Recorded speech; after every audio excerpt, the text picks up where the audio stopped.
Bank. तो party account name में आप लिखेंगे नगद माल खरीद रहे हैं तो केस, उधार माल खरीद रहे हैं तो उस पर्सन का नाम, और माल खरीदा, भुगतान में चेक दिया, ऑनलाइन ट्रांजेक्शन किया, तब आप यहाँ पार्टी अकाउंट नेम में लिख देंगे बैंक।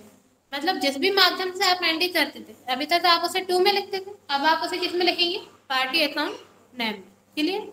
अभी अपन नगद माल खरीद रहे हैं तो अपन ने लिख दिया यहाँ पे केस। ठीक है, परचेज लेजर में आ जाएगा यहाँ पे परचेज, आप यहाँ लिख देंगे परचेज अकाउंट, परचेज लेजर में आ जाएगा परचेज। अब आप देखना, पहले जब आप एस बाउचर में एंट्री करते थे तो केस के नीचे आपको करंट बैलेंस बताता था कितना केस है आपके पास। देखिए यहाँ पे बता रहा है आपसे, यहाँ पे करंट बैलेंस आपने यहाँ पे शो करवा देगा। ऐसे अपन जब किसी से उधार माल खरीदते थे, जैसे आपने मोहन से उधार माल खरीदा, पार्टी अकाउंट नेम में आप क्या लिखेंगे? मोहन।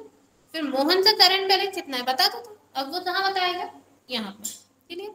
उससे अब आप यहाँ पे एंट्री करेंगे। अब आपको यहाँ क्या बता रहा है? Name of item. आप यहाँ पे आइटम का नाम लिखेंगे। अपन ने बनाया था वीवो मोबाइल, आप वीवो मोबाइल परचेज कर रहे हैं तो आपने एंटर किया। अब देखिए जैसे ही हमने वीवो मोबाइल लिखा तो अब कहाँ ये अपना माउस विंडो, ये क्वांटिटी पे है। लेकिन अगर आप वहाँ पे इसकी यूनिट नहीं बनाते, अगर आप यूनिट को नॉट एप्लीकेबल कर देते, तब ये आपका वीवो मोबाइल से डायरेक्ट किस पे जाता? अमाउंट पे, क्वांटिटी पे नहीं आता, क्योंकि आपने उसकी यूनिट नहीं बनाई। तो आपको ध्यान रखना है, आप उसे यूनिट में जरूर बनाएंगे, उसकी यूनिट आप बना लेंगे पीछे, क्योंकि ये क्या था? मोबाइल। और जो भी आइटम है उस हिसाब से आप उसकी यूनिट बना लेंगे। अब अपन ने यहाँ डाल दिया, अपन वीवो मोबाइल के 5 पीस परचेज कर रहे हैं। ठीक है, अब एक का रेट कितना है वो आप यहाँ डाल देंगे। माना एक मोबाइल का रेट है अपना 15,000, आपने 15,000 लिखा। कितने पीस ले रहे हैं अपन? 5। एक का रेट कितना है? 15,000। जैसे ही आप एंटर करेंगे टोटल अमाउंट आएगा, कितने का होगा? 75,000। एंटर करेंगे, फिर एंटर करेंगे। अब आप वीवो मोबाइल के साथ ओप्पो का मोबाइल भी परचेज कर रहे हैं, आप यहाँ क्या लिख लेंगे? Oppo mobile. अभी बता रहा है यहाँ पे 0 पीसेस। अब आप यहाँ पे ओप्पो मोबाइल के 10 पीस परचेज कर रहे हैं, आपने लिखा 10। एंटर, पीसेस भी आपको नहीं लिखना, आपको सिर्फ क्या लिखना है? 10। एंटर करेंगे, यहाँ पे 10 पीस लिखा हुआ आ जाएगा। अब एक का रेट डाल देंगे, माना एक का रेट है अपना यहाँ पे 12,000। एंटर करेंगे, अमाउंट आ जाएगा। क्लियर? एंटर करेंगे, फिर एंटर करके अपन इसको यहाँ पे सेव करेंगे।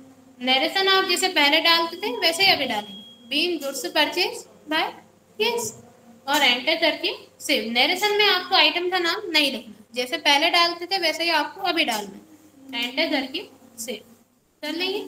इतने में कोई डाउट हो तो पूछ लीजिए, बना लेंगे।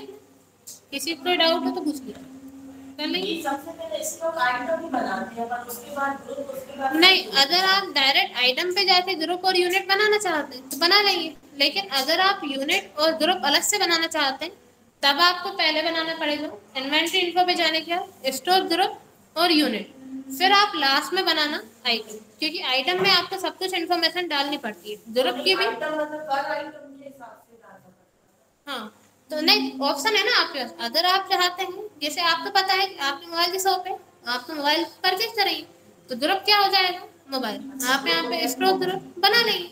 अगर आप कंप्यूटर वगैरह परचेज कर रहे हैं तो ग्रुप क्या हो जाएगा? कंप्यूटर। जैसे आप सिर्फ माउस ही परचेज कर रहे हैं तो उसकी वो क्या हो जाएगा? Group mouse. आइटम में क्या आ जाएगा? उस माउस की कंपनी का नाम, जो भी उसकी कंपनी होगी। ठीक है, फिर आप यहाँ पे फिर बना लेंगे यूनिट। अब आपको पता है माउस हो, कंप्यूटर हो, मोबाइल, ये सब पीसेस में आते हैं, तो यूनिट हो जाएगी पीसेस। ये दोनों बनाने के बाद फिर आप जाएंगे स्टॉक आइटम पे, क्योंकि ग्रुप के अंदर मल्टीपल आइटम हो सकते हैं। हाँ, नहीं देखिए, अब जैसे हाँ, जैसे आपके वीवो मोबाइल हुआ, ओप्पो मोबाइल हुआ, ये सब मोबाइल ही है, इन सब का एक ही ग्रुप बनेगा मोबाइल। हाँ, अब जैसे आप, हाँ, जैसे अब आपके, जैसे कि अपन मान लेते हैं माउस, माउस अलग अलग कंपनी के आते हैं तो कंपनी अलग अलग हो जाएगी, आइटम तो अलग हो जाएंगे, लेकिन उनका ग्रुप एक ही रहेगा, माउस। अब जैसे कंप्यूटर है, कंप्यूटर डेल कंपनी का भी आता है, जेब्रोनिक का भी आता है, एचपी का भी आता है, अलग अलग आता है। ये सब तो हो जाएंगे आइटम, लेकिन इन सब का ग्रुप एक ही रहेगा, कंप्यूटर। ठीक, और यूनिट भी एक ही रहेगी, क्योंकि ये सब आइटम किस में आते हैं? पीसेस में आते हैं। तो ये आपको एक ही बार बनाना। हाँ, लेकिन अगर आपका आइटम ही चेंज हो गया, जैसे कि आपका आइटम हो गया, अपन परचेज कर रहे हैं ऑयल, ऑयल आपका पीसेस में तो नहीं आता, लीटर में आता है, तो उसकी यूनिट चेंज हो जाएगी, उसकी यूनिट हो जाएगी लीटर। ठीक, और उसका ग्रुप भी चेंज हो जाएगा, क्योंकि फिर वो क्या है, ऑयल है, उसका ग्रुप हो जाएगा ऑयल। अब जैसे आपकी स्टेशनरी की शॉप है, स्टेशनरी पे आप पूरा सामान स्टेशनरी का परचेज करेंगे, जैसे पेन हुआ, कॉपी हुआ, रिकॉर्ड, ये सब क्या है, स्टेशनरी का सामान है। इन सब का ग्रुप एक बन जाएगा स्टेशनरी आइटम, फिर आप अलग अलग डालते रहेंगे उसको। एक साथ कर लेते हैं या अलग अलग करेंगे? एक साथ मतलब मतलब जैसे अपन स्टेशनरी से कुछ अलग सामान खरीदा और मोबाइल अलग खरीदा। देखिए, जब आप इसमें वर्क करेंगे, आप एक ही साथ एक ही बिजनेस में तो इतना सारा नहीं करेंगे। यहाँ तो आपका मोबाइल का बिजनेस होगा या स्टेशनरी का, ये एक ही साथ आप तो इतने सारे बिजनेस में नहीं हो, तो आप एंट्री तो अलग अलग करेंगे। हाँ, आप ऐसा बोल सकते हैं, अगर आप स्टेशनरी का सामान परचेज कर रहे हैं, स्टेशनरी में सामान आपका बहुत सारा आता है, स्टेशनरी में आप रिकॉर्ड भी परचेज कर सकते हैं, पेन, पेंसिल, ये सब भी, इन सब की आप एंट्री एक साथ कर सकते हैं। लेकिन मोबाइल और स्टेशनरी ये दोनों अलग अलग चीज हो जाएंगी, स्टेशनरी शॉप अलग हो जाएगी, मोबाइल की अलग, तो ये दोनों बिजनेस ही अलग हो जाएंगे। लेकिन अगर आप स्टेशनरी पे स्टेशनरी अलग अलग आइटम परचेज कर रहे हो, एंट्री एक साथ कर सकते हो।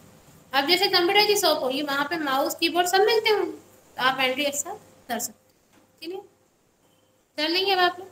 फिर आप यहाँ पे स्टोर जब आइटम बनाएंगे, इसमें आपको यहाँ पे पूरी इन्फॉर्मेशन डालनी पड़ेगी। अगर आपने अलग से नहीं बनाया ग्रुप और यूनिट, तो आप यहाँ से डायरेक्ट बना लें। यहाँ पे आप पहले स्टोर आइटम का नेम डालना, फिर अल्टर प्लस सी से इसका ग्रुप और अल्टर प्लस सी से इसकी यूनिट बना लेना आप।